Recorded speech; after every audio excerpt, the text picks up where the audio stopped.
ನಮಸ್ಕಾರ. ನೀವು ನೋಡ್ತಿದ್ದೀರಾ ರಾಕಿ ಟಾಕ್ ಯೂಟ್ಯೂಬ್ ಚಾನಲ್. ನಾನು ನಿಮ್ಮ ಪ್ರೀತಿಯ ರಾಕಿ. ಸ್ನೇಹಿತರೆ, ನಮ್ಮ ತಮಿಳು ನಟ விஷால் ಅವರು பாடவே கூடாது வாழ்க்கையில அப்படின்னு சொல்லும் போது நான் டோர் ஓபன் பண்ணி பாரு, இவரு தான் பாடுறாரு அப்படின்னு சொன்னாங்க. ಒಂದು ವೇದಿಕೆಯಲ್ಲಿ ಅವ್ರದೇ ಆದಂತ ಒಂದು ಪ್ರಚಾರದ ಒಂದು ಈವೆಂಟ್ ಅಂದ್ರೆ ಪ್ರೀ ರಿಲೀಸ್ ಈವೆಂಟ್ ನಲ್ಲಿ ಅವರು ಮಾತನಾಡುವಾಗ ಮೈಕ್ ಹಿಡ್ಕೊಂಡು ಮಾತನಾಡ್ಬೇಕಾದ್ರೆ ಅವರು ತುಂಬಾನೇ ನಡುಗ್ತಾ ಇದ್ರು. ಅವರ ಕೈಗಳು ನಡುಗ್ತಾ ಇದ್ದವು. ಸೊ ಅವ್ರಿಗೆ ಮೈಕ್ ಕೂಡ ಹಿಡ್ಕೊಳ್ಳೋದಕ್ಕೆ ಆಗದಿದ್ದಂತ ಸ್ಥಿತಿನ ನಾವು ನೋಡಿದ್ವಿ. ಅವರ ಮಾತುಗಳು ತೊದಲ್ತಾ ಇತ್ತು.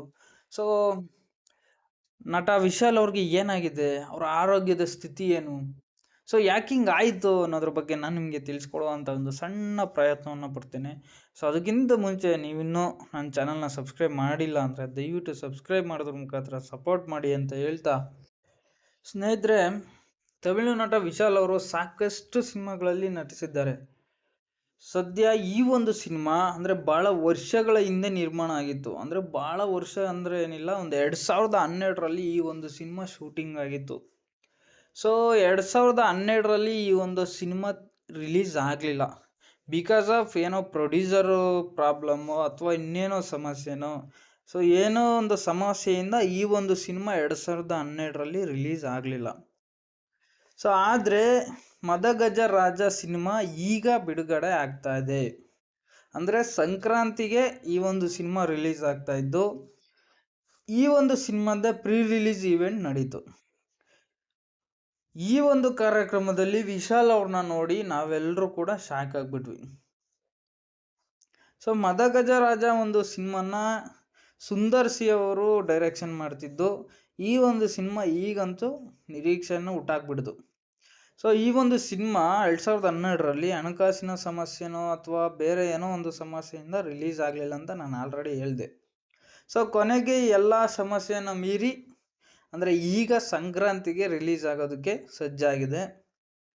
ಸೊ ಈ ಒಂದು ಚಿತ್ರದಲ್ಲಿ ಅಂಜಲಿ ಹಾಗೂ ನಮ್ಮ ವರಲಕ್ಷ್ಮಿ ಶರತ್ ಕುಮಾರ್ ಅವರು ಹೀರೋಯಿನ್ ಆಗಿದ್ದಾರೆ.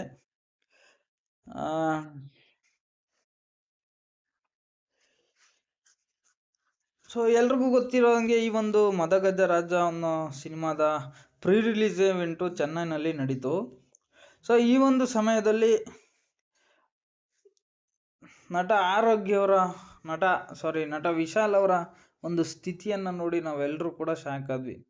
ಸೊ ವಿಶಾಲ್ ಅವ್ರಿಗೆ ಏನಾಯಿತು, ಯಾಕೆ ಹಿಂಗಾಯಿತು ಅನ್ನೋದ್ರ ಬಗ್ಗೆ ನಾನು ನಿಮ್ಗೆ ಹೇಳ್ತೀನಿ. ನನಗೆ ಸಿಕ್ಕಿರೋಂಥ ಮಾಹಿತಿ ಪ್ರಕಾರ ಖಡಕ್ ನಟ ವಿಶಾಲ್ ಅವರು ಕಾರ್ಯಕ್ರಮದಲ್ಲಿ ತುಂಬಾ ನಡುಗ್ತಾ ಇದ್ರು. ಅವರ ಕೈಗಳು ತುಂಬ ಶೇಕ್ ಆಗ್ತಾ ಇದ್ವು. ನಿಂತ್ಕೊಂಡು ಮಾತನಾಡಲು ಅವರು ಸಾಧ್ಯವಾದಂಥ ಸ್ಥಿತಿಯನ್ನು ನಾವೆಲ್ಲರೂ ಕೂಡ ನೋಡಿದ್ವಿ. ಮೈಕನ್ನು ಕೂಡ ಅವ್ರು ಗಟ್ಟಿಯಾಗಿ ಹಿಡಿದುಕೊಳ್ಳಲು ಆಗ್ತಾ ಇರಲಿಲ್ಲ. ಮಾತನಾಡುವಾಗ ಅವರ ಮಾತುಗಳು ತೊದಲ್ತಾ ಇದ್ವು. ಸೊ ಆ ಒಂದು ವೇಳೆ ಆ್ಯಂಕರ್ ಆಗಿದ್ದಂಥವ್ರು ಹೇಳಿದ್ರು ಕೂತ್ಕೊಂಡೇ ಮಾತಾಡಿ ಸರ್ ಅಂತ, ಆದರೂ ಕೂಡ ಅವರು ನಿಂತ್ಕೊಂಡೇ ಮಾತನಾಡಿದ್ರು.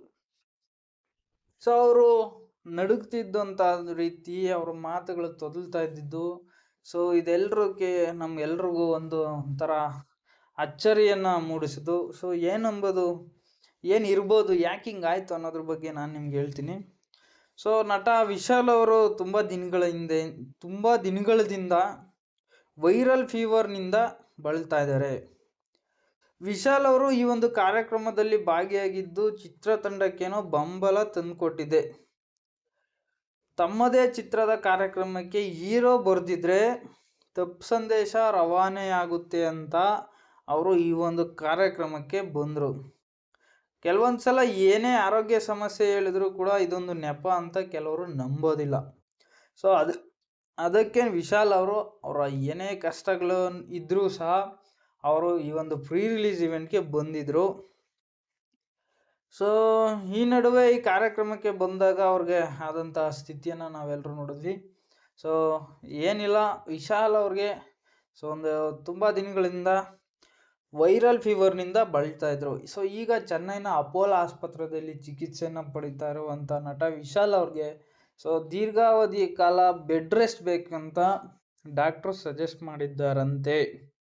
ಸೊ ಏನೇ ಇರಲಿ, ಆ ವಿಶಾಲ್ ನೋವಿನ ನಡುವೆ ಕಾರ್ಯಕ್ರಮಕ್ಕೆ ಬಂದಿದ್ದು ಒಂಥರ ಅಭಿಮಾನಿಗಳಿಗೆ ಆ ಬಂದಿದ್ದು ಸರಿ ಇಲ್ಲ, ಅವರ ಆರೋಗ್ಯ ಸ್ಥಿತಿ ಸರಿ ಇಲ್ಲ.